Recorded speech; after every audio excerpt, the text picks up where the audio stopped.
The Straw, the Coal and the Bean by the Brothers Grimm. In a village dwelt a poor old woman who had gathered together a dish of beans and wanted to cook them. So she made a fire on her hearth, and that it might burn the quicker, she lighted it with a handful of straw.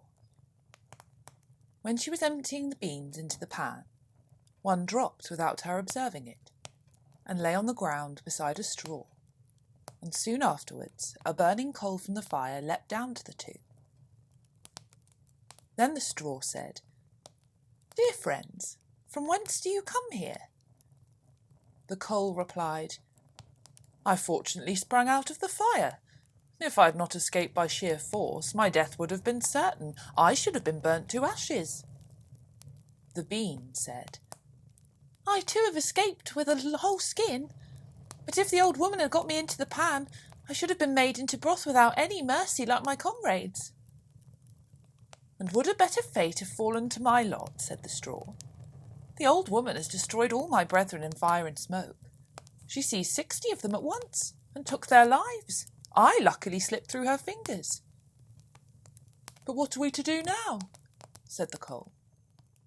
"I think," answered the bean, "that as we have so fortunately escaped death, we should keep together like good companions, and lest a new mischance should overtake us here, we should go away together and repair to a foreign country." The proposition pleased the two others, and they set out on their way together. Soon, however, they came to a little brook, and as there was no bridge or footplank, they did not know how they were to get over it. The straw hit on a good idea and said, "I will lay myself straight across, and then you can walk over on me as on a bridge."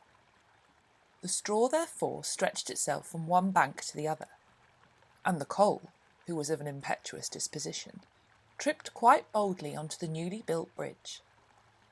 But when she had reached the middle and heard the water rushing beneath her, she was after all afraid, and stood still and ventured no further.